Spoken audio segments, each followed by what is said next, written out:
বিজ্ঞান ও প্রযুক্তির অভাবনীয় অগ্রগতির যুগেও কিছু মানুষ সুপ্রাচীন সভ্যতার সংস্কৃতি আর গ্রামীণ ঐতিহ্যকে এখনো মনে প্রাণে অন্তরে ধারণ করে চলেছেন আবহমান কাল জুড়ে।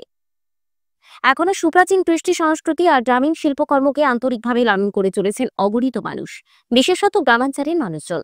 হাতের কাছে পৌষ সংক্রান্তি অর্থাৎ দোরগোড়ায় করা নাড়ছে মজাদার আনন্দের পিঠেপুলির উৎসব।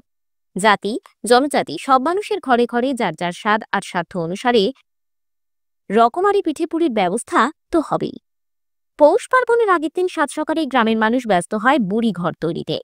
আর সেই সুপ্রাচীন ঐতিহ্যকেই হৃদয়ে লালন করে চলেছেন এখনো অনেক মানুষই। আর তাই এখনো গ্রামে গঞ্জে বুড়িঘর বানানোর ধুম চলছে।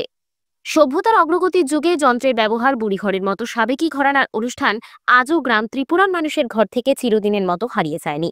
আধুনিকতার ছোঁয়ায় হারিয়ে যায়নি বুড়িঘর পার্বণ। নবীন প্রজন্মের ছেলেপুলেরা এই ডিজিটাল যুগেও সমান আগ্রহী ঐতিহ্যবাহী বুড়িঘর তৈরিতে। সংক্রান্তির আগের দিন রাতে ৮ থেকে ৮০ বছর বয়সী মানুষজন পরিবার পরিজন আত্মীয় স্বজন বন্ধু বান্ধব নিয়ে পিকনিকের আয়োজন করে থাকেন। পিকনিক করার জন্য ধানের ন্যাড়া বা খড় দিয়ে ঘর তৈরি করা হয়, যাকে বলে বুড়িঘর। গ্রাম ত্রিপুরার বিভিন্ন স্থানে ছোট ছোট শিশু কিশোরেরা মহা আনন্দে মেতে ওঠে বুড়িঘর তৈরিতে। জেলার গ্রামীণ এবং প্রত্যন্ত পাহাড়ি জনপদের এলাকায় পিকনিকের জন্য ছোট বড় দোচালা চারচালা ইত্যাদি নানা আদরে বানানো হয় বুড়ির ঘর, যা দেখতে এখন দূর দূরান্ত থেকে মানুষ আসেন। প্রচলিত একটি প্রবাদ রয়েছে, বাঙালির ১২ মাসে ১৩ পার্বণ। এই পার্বণের মধ্যে অন্যতম একটি হচ্ছে মকর সংক্রান্তি। মঙ্গলবার ১৪ জানুয়ারি এই উৎসব। বাংলা পৌষ মাসের শেষের দিন এই সংক্রান্তি হয় বলে একে পৌষ সংক্রান্তি বলা হয়ে থাকে। এই উৎসব মূলত পিঠেপুলির। পৌষ সংক্রান্তির আগের দিন প্রত্যন্ত পাহাড়ি জনপদ থেকে মহকুমা সদরের বিভিন্ন স্থানে বুড়িঘরের প্রস্তুতি চলে মহা সমারোহে। যদিও নগরায়নের জন্য এবং ন্যাড়া না পাওয়ার কারণে শহরাঞ্চলে এসব ঘর এখন আর খুব দেখা যায় না। গ্রামীণ এলাকায় এখনো এসব ঘরের প্রচলন রয়েছে। তবে বুড়ির ঘর নিয়ে মানুষের আগ্রহ কমেনি বই কি, সমান্তরালে বজায় রয়েছে। কি করতেছেন এটা কি বানাইতেছেন?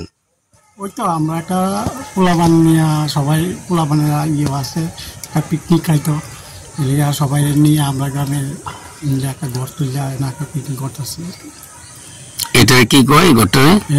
আমরা পৌষ সংক্রান্তির সময় এটা বুড়ি ঘর আগে করতো আর কি। প্রত্যেক বছরই বানায়? প্রত্যেক বছরই বানাই।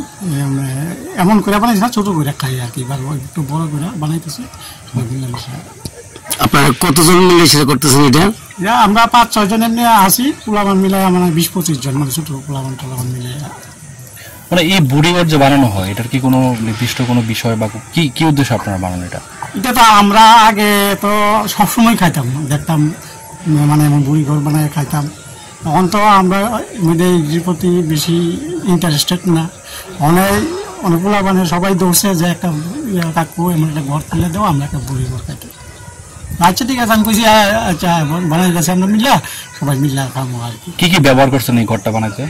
যেমন ছন লইছি, ছন আনছি, বাঁশ আনছি, নাড়া আনছি, এমনি তো আর টুকটাক এটা যা লাগে। ঘরটা কি করবেন পরে? পরে আর কি সন্ধ্যে পরে ভোরের দিন যা মানে আগুন টাগুন দেওয়া হইব। আপনার নাম? সামনে খোয়াই থেকে প্রদীপ ঘোষের রিপোর্ট, ত্রিপুরা পাইওনি।